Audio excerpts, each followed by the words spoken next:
What if I told you a war everyone thought was cooling down just exploded across 5 Iranian provinces and 3 islands in a single night? Silence for 5 days, and then this. Before we get into what actually happened, hit that like button right now, because this story only makes sense once you see the full picture, and I need you along for the whole ride. Subscribe if you want to keep tracking this war as it swings between ceasefire and chaos, and drop a comment telling me which part shocks you the most, because I read every single one. Let's rewind for a second, because you cannot understand this strike without understanding the war it belongs to. This all started back on February 28, 2026. In the middle of the night, American and Israeli forces launched a massive, coordinated assault on Iran. It wasn't a small operation. It was a full opening blitz. Within the first 3 days alone, more than 1,700 targets were hit across the country. Within 10 days, that number crossed 5,000. 50 Iranian naval vessels were damaged or destroyed. Iran's supreme leader was killed in the opening hours. This was not a warning shot. This was a war beginning at full volume. Iran did not sit back and absorb it quietly. Within 48 hours, missiles and drones were flying toward 7 different countries: Bahrain, Jordan, Kuwait, Qatar, Saudi Arabia, the UAE, and Iraq all found themselves suddenly inside the blast radius of a war that had, until that week, felt distant to them. What started as a strike on Iran turned into a regional emergency almost overnight. For about 5 weeks, the fighting raged at a brutal pace. Then, in early April, something changed. Pakistan stepped in as a mediator, and on April 8th, the United States and Iran agreed to a ceasefire. It was fragile from the very first hour. Both sides accused each other of violating it almost immediately. But it held, just barely, and by the end of April, President Trump extended it indefinitely. For a moment, it looked like the guns might actually stay quiet. Then came the Strait of Hormuz problem. This narrow stretch of water is one of the most important shipping lanes on Earth. A huge share of the world's oil moves through it every single day. And after the ceasefire, Iran and the United States shifted their fight from open combat into something more like a standoff over who actually controlled that water. In mid-June, a new agreement was announced, a memorandum meant to formally end the conflict within 60 days. For a few weeks, there was real hope this thing was finally over. Then in July, it fell apart. Iran struck 3 commercial vessels that had bypassed its approved shipping route through the strait. That single incident was enough to reignite everything. The United States resumed strikes, Iran resumed retaliation, and the war that everyone thought was winding down came roaring back with a vengeance that in some ways felt even sharper than before. By the end of July, American forces had struck near the edges of Iran's Bushehr nuclear site. Iran answered by firing missiles toward Jordan. Cities across the region suspended train services. A key railway bridge linking Iran to trade routes toward China and Russia was hit and knocked out. This was no longer a contained military exchange, and it was starting to touch the daily infrastructure that ordinary people across the region depended on. And then, after all of that, something unusual happened. The strike stopped, not for a day. For 5 full nights in a row, Central Command reported nothing. No new operations, no fresh explosions. After months of near-constant combat, 5 nights of total silence felt enormous. People across the region, and analysts watching from outside it, genuinely started to believe this conflict might be entering its final chapter. That silence ended on the night of July 29th. Just after 5 in the evening, Eastern Time, American forces launched a coordinated wave of strikes against dozens of Iranian military targets. This wasn't scattered. It was concentrated across the southern provinces that hug the Persian Gulf and the Strait of Hormuz, the most sensitive stretch of geography in the entire conflict. Explosions were reported in Bushehr, in Kish, in Abu Musa, around Abadan, in cities across Khuzestan province, near Kazarun. This was a strike package built to hit Iran's coastal military network from multiple directions at once, all within the same tight window. Here's why that matters so much. When you hit one target, an adversary can absorb the damage and calmly plan a response. When you hit 5 provinces and 3 islands almost simultaneously, you don't give them that luxury. Command centers, missile storage, coastal surveillance, and naval assets all take damage at the same moment, with none of them able to lean on an undamaged neighbor for support. That is not random escalation. That is a deliberate, calculated decision to overwhelm an entire regional defense network before it can even organize a coherent response. And the human cost that night was devastating. On Keshem Island, a missile struck a residential building. Iranian officials initially said 5 members of one family were trapped under the rubble. Rescue teams pulled 2 injured children from the wreckage, while searching desperately for 3 others still buried. State broadcasters later reported that 3 children were rescued from that same collapsed building.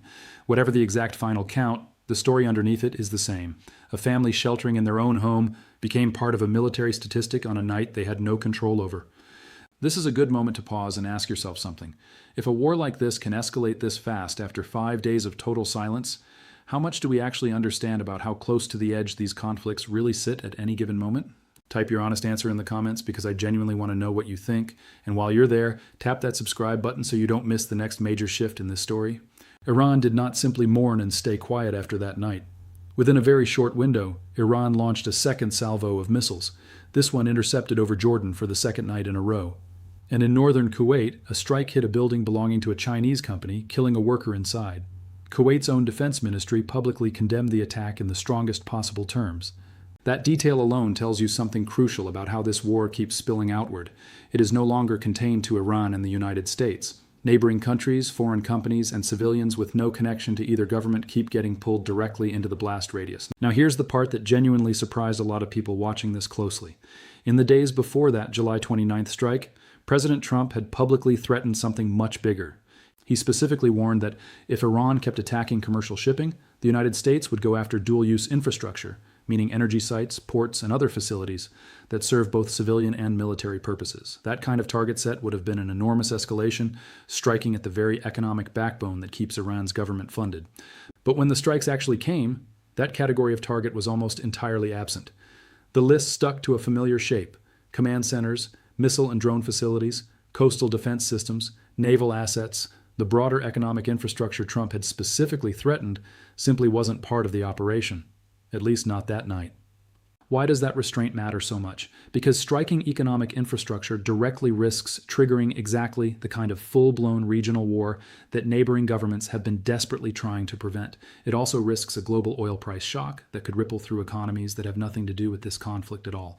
So even while launching one of the largest coordinated strike packages of the entire war, even after absorbing missile attacks on American troops, Washington still chose to leave a specific line uncrossed. That is not an accident. That is a pattern that has repeated itself again and again since the very first days of this war: degrade the military machine, but hold back from permanently destroying the economic foundation that keeps the door open for a negotiated ending. Think about what it actually takes to pull off an operation spread across that much territory in a single coordinated window. Every target has to be independently confirmed through satellite imagery and intelligence gathering, not just to prove a facility exists, but to prove it's still active and worth the cost of an expensive precision weapon.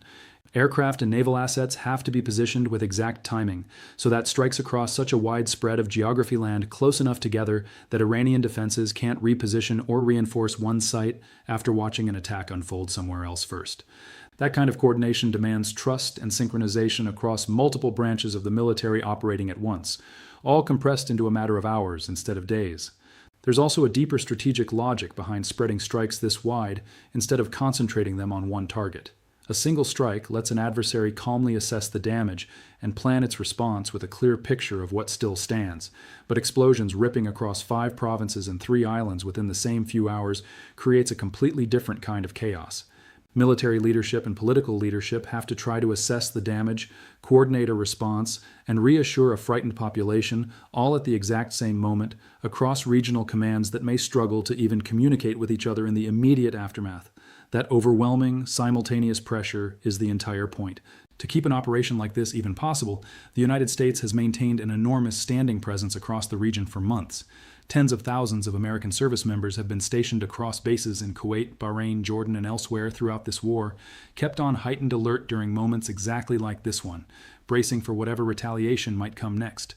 That is not a small logistical footprint. It means air defense crews staying ready around the clock, interceptor systems kept loaded, medical teams on standby, and constant resupply chains keeping fuel, munitions, food, and water flowing to bases scattered across half a dozen countries at once.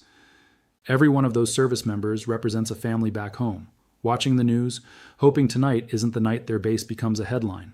And through all of this, Iran has shown it is far from finished. Even after absorbing one of the largest strike packages of the entire war, Iran still had enough capability left to hit back against multiple countries within days. Degraded is clearly not the same thing as disarmed. Before we go further, here's your third and final way to support this video, and I want you to actually do this one. Share this video with one person who still thinks this war ended back in the spring, because most people genuinely have no idea it's still going. That single share helps this channel keep bringing you the real timeline instead of the surface-level headlines everyone else is stuck on. Now let's talk about where all of this actually stands today, because the picture is far more complicated than a simple story of war versus peace. Even in the middle of active strikes, there has been a real diplomatic track running in parallel the entire time. After earlier waves of strikes back in May, Trump publicly announced he was canceling planned follow-up attacks, citing direct requests from Qatar, Saudi Arabia, and the United Arab Emirates. That detail matters enormously because it shows Gulf allies carry genuine influence over how far and how fast this war is allowed to go, largely because their own economies depend heavily on a functioning, open Strait of Hormuz. That strait has become the real battlefield of the second half of this war. After the ceasefire and the June memorandum collapsed in July, the United States reimposed a naval blockade on Iranian ports. Central Command has confirmed it has redirected dozens of commercial vessels, disabled several, and boarded others under that blockade. Iran, in response, has effectively closed the strait to Western Allied shipping since early May, and reports indicate Iran's own forces have been charging commercial vessels enormous fees, sometimes as much as $2 million per ship, just to pass through water that used to be open to the entire world. Meanwhile, the human and economic toll keeps spreading in directions that rarely make headlines. In July, American strikes damaged a desalination plant in southern Iran, leaving 20 villages without water. That came shortly after Iran was accused of attacking a water facility in Kuwait. Think about that for a second. This war has now reached the point where clean drinking water for ordinary families has become a casualty of a fight over shipping lanes and military infrastructure hundreds of miles away from their homes. And the fighting hasn't stayed contained to Iran and its immediate neighbors either. The Houthis, one of Iran's strongest regional allies, entered this war back in March, firing missiles toward Israel. As of the last few days, they've been trading fire with Yemen's own government and striking targets inside Saudi Arabia, breaking a ceasefire that had held for 4 years. A war that began as a strike on Iran has now reshaped conflict lines across an entire region. As of the most recent updates, both sides are still publicly signaling two very different futures at the same time. Trump has told reporters he believes the war needs to end soon, suggesting Iran can't sustain this pace of fighting much longer.